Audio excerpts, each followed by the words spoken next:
अस्सलामुअलैकुम। आज हम एक नई कहानी को शुरू कर रहे हैं। कहानी की शुरुआत से पहले मेरी आपसे गुजारिश है कि आप लोग चैनल को सब्सक्राइब करें, शेयर करें और घंटी के निशान को दबाएं ताकि आपको आइंदा की अक्सर मिल सके। शुक्रिया। मेरा नाम फेरोज है। एक गरीब माँ बाप का लड़का हूँ। अभी मेरी उम्र सिर्फ 22 साल की है, लेकिन इस उम्र में ऐसी ऐसी तकलीफें और मुसीबतें मैंने जी ली हैं जिनको याद करके कलेजा मुंह को आता है। ऐसी अजीबो गरीब वाकयात और इतनी हैरत अंगेज बातें मुझे अपने सफर में पेश आई है कि मैं इन्हें इस वक्त बयान करते हुए लरज रहा हूँ। मेरी अब तक की जिंदगी आफतों और मुसीबत और तकलीफों में ही बसर हुई। लोग कहते हैं कि मैं बड़ा बाहिम्मत हूँ। यही वजह है कि मैं अपनी ये दास्तान लिख रहा हूँ, वरना किसी दूसरे के बस का ये काम न था। क्योंकि ऐसी दास्तान को लिखने के लिए इंसान के सीने में पत्थर का दिल होना चाहिए। मैंने जिस सफर के बारे में ऊपर लिखा है वो आज से कोई 8 साल पहले शुरू हुआ। मैं दिल्ली के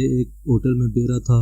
इस होटल में दुनिया भर के सयाह आते रहते थे, इसलिए मुझे नए लोगों से मिलने का इत्तेफाक होता रहता था। जब ये लोग अपने मुल्कों की बातें करते तो मैं भी सुनता। ये बातें सुनते सुनते मेरे दिल में भी इश्तियाक पैदा होता कि काश किसी तरह मैं भी दूर दराज का सफर करूं। मुझे क्या मालूम था कि मेरी ये ख्वाहिश जल्द पूरी होने वाली है। मैं भी सिंदबाद जहाजी की तरह एक तवील सफर करूंगा और वापस आने के बाद फिर कभी सफर का नाम न लूंगा। एक दिन हमारे होटल में 3 गैर मुल्की सयाह आकर ठहरे। होटल का कायदा है कि एक आदमी को एक ही कमरा दिया जाता है। अगर 3-4 आदमी एक ही कमरे में मिलकर रहना चाहें तो नहीं रह सकते, लेकिन मुझे ये देख कर बड़ा ताज्जुब हुआ कि इन तीनों ने एक ही कमरे में रहने की इजाजत हासिल कर ली और ये मेरी बदनसीबी थी कि इनकी खिदमत के लिए मुझे मुकर्रर किया गया। पूरे 2 दिन तक वो तीनों अपने कमरे में बंद रहे। ना उन्होंने चाय मंगाई और न खाना। सबको हैरत थी कि वो अंदर बैठे हुए क्या करते रहते हैं। मेरा दिल चाहता था कि वो किसी न किसी तरह मुझे अपने कमरे में बुलाने के लिए घंटी बजाएं ताकि मैं इनके राज से वाकिफ हो सकूं। बचपन ही से मुझे लोगों के राजों को जानने का शौक है। ख्वाह खतरों में कूद पड़ना भी मेरी आदत में शामिल है। यही वजह है कि मैं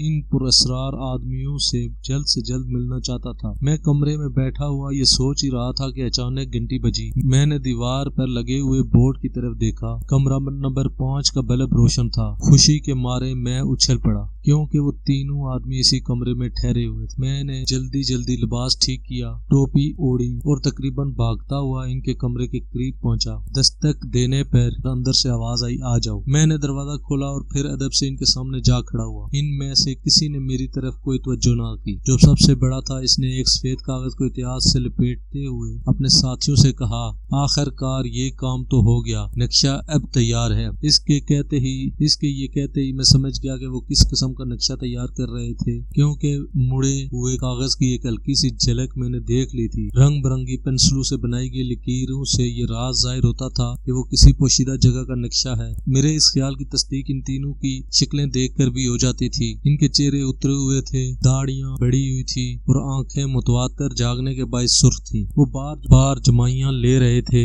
नक्शा तय करके हिफाजत से एक चरमी थैली में रखने के बाद इस शख्स ने मुझसे कहा, अरे तुम आगे देखो, हम लोगों के लिए बहुत उम्दा खाना लाओ। मैंने फिर अदब से सिर झुकाया और वापस आकर जल्दी इनके लिए खाना चुना। फिर खाने की ट्राली लेकर इनके कमरे में दाखिल हुआ। उन्होंने कंगलू की तरह कुछ ही देर में खाना खत्म कर दिया और फिर एक ने जेब से 5 रुपए का नोट निकाल कर मेरी तरफ बढ़ा, फरमाइए इन रुपयों का क्या लाऊं? मैंने पूछा। इसे रख लो, ये तुम्हारी टिप है। इस शख्स ने हंसकर कहा, टिप की लानत हमारे हिंदुस्तान में बरसों से चली आ रही है। बगैर किसी मेहनत के हम लोग ख्वाह अपना हाथ दूसरों के सामने टिप लेने के लिए फैला देते हैं। ये एक तरह की भीख है जो हम लेते हैं। मुझे शुरू ही से इस टिप से नफरत, इसलिए मैंने इनकार की सूरत में अपना सिर हिलाते हुए कहा, जी शुक्रिया, मैं टिप नहीं लिया करता। इनकी आंखें हैरत के मारे फटी की फटी रह। ताज्जुब है। उन्होंने एक दूसरे को देखा और फिर मुझसे बोले, तुम्हारा नाम क्या है और कहाँ रहते हो? मैंने मुख्तसरन अपने बारे में उन्हें सब कुछ बता दिया। मेरी बातें सुनकर वो बहुत खुश हुए और फिर वही शख्स जो अब तक मुझसे मुखातिब था कहने लगा, सुनो लड़के, हम लोग एक दूर दराज सफर पर जा रहे हैं हमें खादम की जरूरत है जो हमारे साथ रहे और हमारा कहना माने। तुम अगर हमारे साथ चलने पर राजी हो जाओ तो हम तुम्हें 500 रुपया महीना देंगे। तनख्वाह हमने जानबूझकर बहुत ज्यादा कही है। वजह यह है कि हम लोग जिस चीज की तलाश में जा रहे हैं वो अगर हमें मिल गई तो फिर हम अरबों रुपए के मालिक हो जाएंगे। तुम हमें एक शरीफ, ईमानदार और नंडर लड़के नजर आते हो, इसलिए हमने ये पेशकश की है। हमें एक तो खजाना ढूंढना है जो राजकुमारी के मैदानों में दफन है, और दूसरा एक जजीरा जिसके बारे में आज तक किसी को मालूम नहीं, और न ही वो जजीरा दुनिया के नक्शे पर मौजूद है। लेकिन हमें उम्मीद है कि वो लंका से बहुत दूर चले जाने पर हमें नजर आएगा। इस जजीरे में जो चीज हमें पकड़नी है इसके बारे में हम तुम्हें अभी नहीं बता सकते। अब तुम ये कहो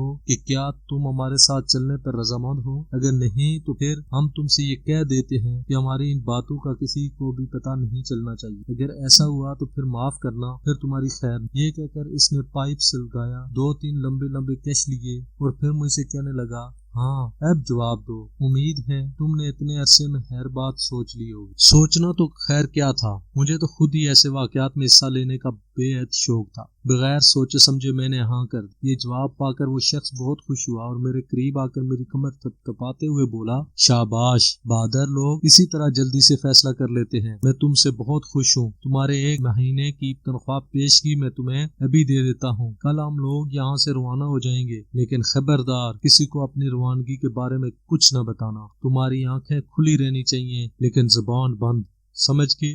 जी हाँ, खूब अच्छी तरह। बेफिक्र रहिए, आप मुझे हमेशा अपना वफादार पाएंगे। ये जवाब भी सुनकर वो खुश हुआ और फिर 500 रुपए मुझे देते हुए कहने लगा, अब तुम तैयारी शुरू कर दो। दरवाजे में से निकलने से पहले इसने मुझे फिर तंबीह की कि मैं किसी से इन बातों का जरा सा भी जिक्र किसी से ना करूं, वरना मेरा अंजाम अच्छा ना होगा। अगली केस इंशाल्लाह बहुत जल्द अपडेट कर दी जाएगी। चैनल को सब्सक्राइब करें और बेल आइकन के निशान को दबाएं। शुक्रिया।